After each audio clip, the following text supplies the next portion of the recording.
Join me today in the DG workshop, where we'll be turning a dinner plate charger. This is what we'll be turning today. Your dinner plate, when you bring it to the table, will sit on top of the charger. Starting with a nice piece of maple, I've inscribed 2 circles on it. The inside circle is the outside diameter of my dinner plate, and the other circle is just the largest I can get to on this blank, so it gives me about 3/4 of an inch outside the diameter of the dinner plate to work with. This piece is about 1.25 inches thick, maybe 1.5 inches. It's probably more than I ultimately needed, but that's where we started. Normally I'd hold this piece by inserting a worm screw in this face while I remove the tailstock to turn the recess.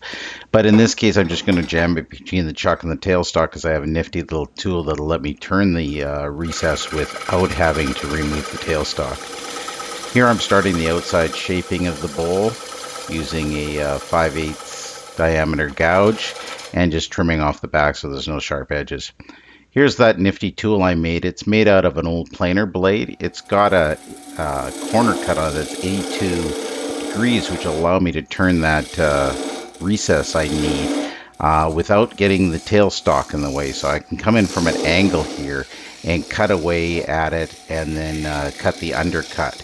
So 2 edges of that tool are sharp, the edge that I'm pushing into the wood and the almost the right angle corner, or the 82-degree corner, that'll allow me to cut the dovetail underneath that edge. Making some measurements here to lay out the back of the charger. The dinner plate has a raised foot on it, and I want to make sure I leave enough room in the wood on the back so that I can recess that foot into the charger. Start by knocking off the corner, just making 45-degree cuts across it. I'm using my 5/8 inch 55-degree sharpened bowl gouge here. Sharpen all of my gouges now on a Tormek on a 600 grit diamond wheel. Did used to previously sharpen them on my CBN wheel, but I've reserved the CBN now for sharpening my gouges and for sharpening my scrapers, and I use the Tormek for sharpening my gouges. Now moving to make some shape here, starting the cut, opening the gouge a little bit, and rotating the gouge through to give me the early shape of that corner I want. This gouge was freshly sharpened, and it looks like I'm getting some nice clean cuts here, but this wood turned out to be quite challenging. Need to remove some wood here to make the foot stand out, and to do that I'm going to quickly do that with some peeling cuts using the side of the gouge. I'm not going to do a push cut where I'd be cutting across the grain. Peeling cut, I'm going all into side grain, so it's a nice easy cut, moves wood quite quickly. Want a steep transition here on the foot, so I'm going down that edge. I'll clean that up a little later, and then I'm doing a pull cut coming across the face. These pull cuts are just to clean up the face a little bit from the planing cut. Just taking off a hair of material. Now I'm switching over to do more of a shearing pull cut and going around the corner. Being really careful just to use the wing, but just very finely. So this is going to be a bit of a theme with this turning. There seem to always be some chip out or tear out, especially on the end grain, more than I would expect using the shear cut. So I had to resort to a negative Rake Scraper and kept putting a fresh burr on it. If I put a brand new fresh burr on it and got very nice little fine shavings off, I could work that tear out away. And I'm sharpening here between every cut, going back and putting that burr back on it. And as soon as I see not whisper little shavings coming off here, I'm back and resharpening again.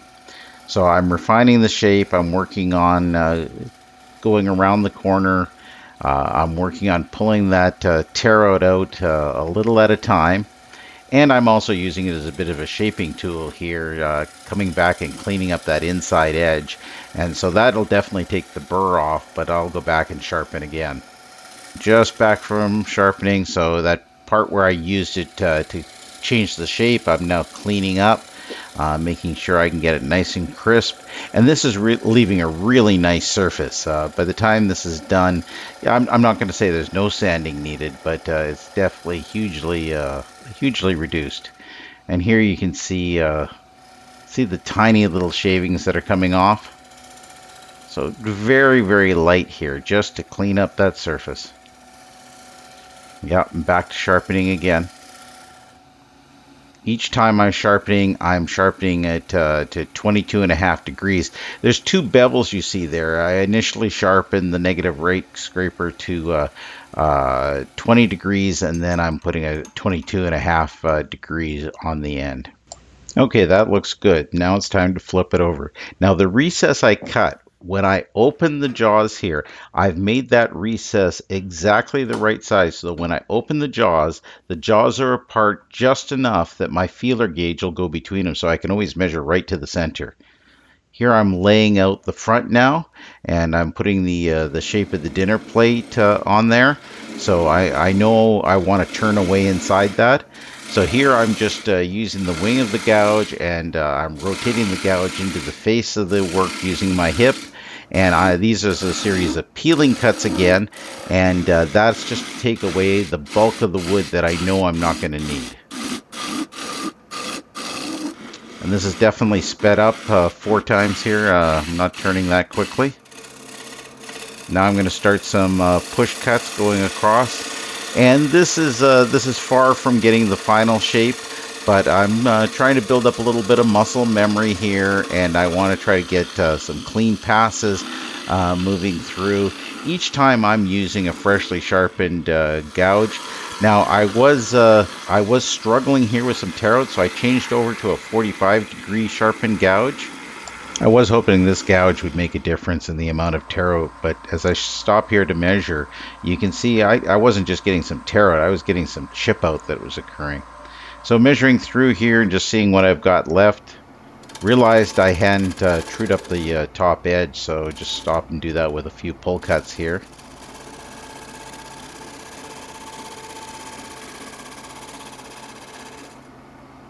Need to do this now as opposed to try to do this later, because as we remove more wood, things are going to start to move.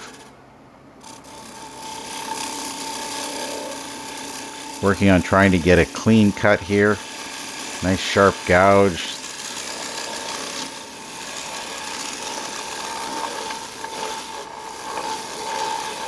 Getting what are looking like nice clean shavings coming off, but this wood seemed to be extra dry. Almost wonder when it was kiln dried, if it was over dried.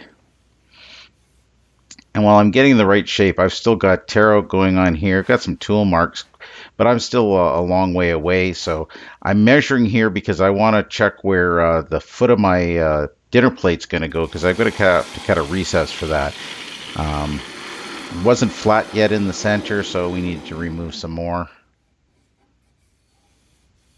Feeling for flatness here. Running my hand left to right.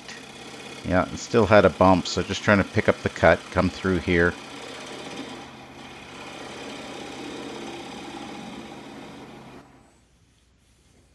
Getting smoother. Okay, now that it's smooth, try to take off a consistent amount all the way across.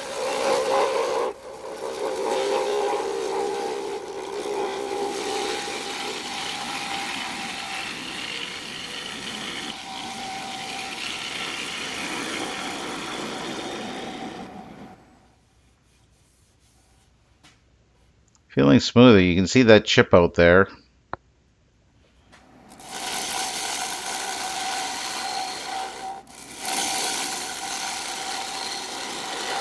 I'm trying a number of different approaches with the gouge here.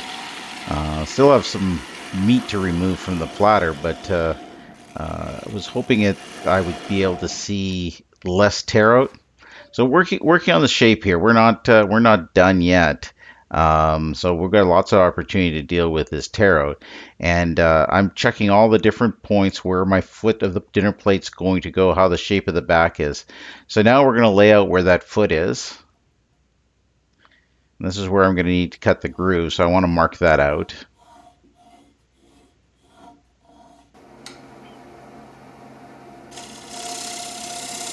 And here we're coming in with a 1/2 inch curved nose scraper, freshly sharpened. This is not a negative rake. It's just a regular scraper. Getting some really nice nice shavings off of that. And I'm checking here because I'm literally cutting into the foot now, and I want to make sure I'm not going too far.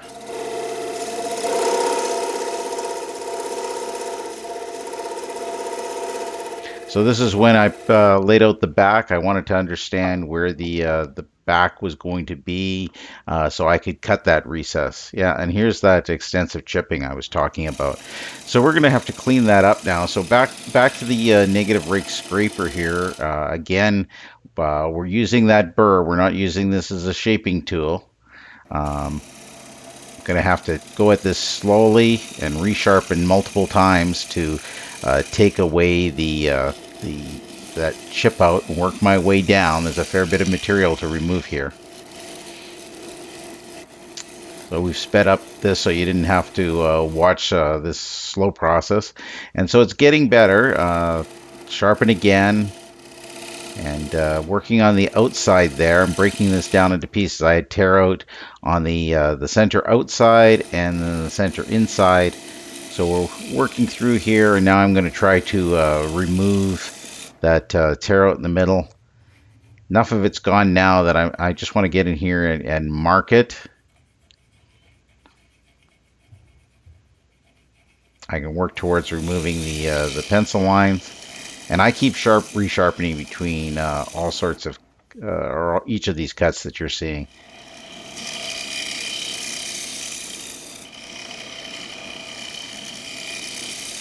Still trying to keep it flat. I'm not, I'm worrying a little bit about getting rid of the chip out using the negative rake, but then having a bottom that's not flat. Yeah, lost the burr on this, so back to sharpen. So if I'm not seeing nice clean shavings come off, then I'm going to go sharpen. I'm trying to take just the finest little cut here, and I'm watching both edges of that scraper, and I'm trying to go across. And so yeah, I've got a bump because I've been pulling wood out. So I'm going to make a short pass and then a slightly longer pass, each one just taking off a little bit, and then finally moving from the center all the way across. And I'm watching the left and right edge of that scraper, trying to just keep them floating to just get a clean pass across this. And at this point, I'm aiming for flat. I've gotten rid of the bump, but I want to just get no wiggle and no tool kind of marks left in that. And put a straight edge on it finally, and yeah, it's dead flat. And so now I need to work on the outside edge, and it had some tear out going on too. So I'm going to shape this first using the French curve scraper. It's a negative rake scraper from Glen Lucas, and it's fresh off the grinder also. And so I'm using that and rotating it around, trying to get the shape here.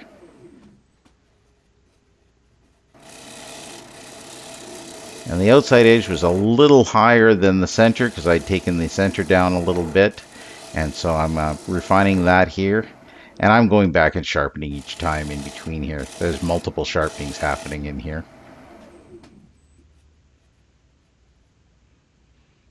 So a little tear out left there. And since that was a fairly narrow scraper, I wanted something wider, so I switched over to Glen Lucas's curved skew and sharpened it up as a negative rake. The angle was only slightly different, but when I sharpened it, I was making sure I left the burr on the right side so I could catch it. Here I'm using my finger to stabilize the back of the platter to try to get rid of any vibration as I go across that. And the shape of that won't let me go all the way up, but it let me get the bottom corner. So now working the outside, and yeah, there was a little tear out on that too. So same technique here, back with the negative rake shaper, back with the negative rake scraper, but just taking fine amounts. We're not pushing in here very much at all. We're just shaping, and the cuttings coming off are just very fine, whisper little cuttings. And there's the dinner plate sitting inside it. I'm reasonably happy with that. Now, when I turn this piece around to finish the backside, I've got to admit I lost the footage for this. I didn't start the record on the camera correctly, but you can see here I've just done similar to what I've done on the front. That curve where I took out the recess is that Glen Lucas negative Rake Scraper. And then I actually went back and I worked on the outside because I thought the rim was too thick. So I went back and refined that and left a bit of a bead on the back side. So I made that outside lips thinner, except for right at the very top where there's now a bead. And here's the front of the platter. I think the front came out pretty nice. With the dinner plate, it sits in that recess, and I think it all worked pretty good. Thanks for watching. Thanks for joining me in DG Workshop. We'll see you again next time.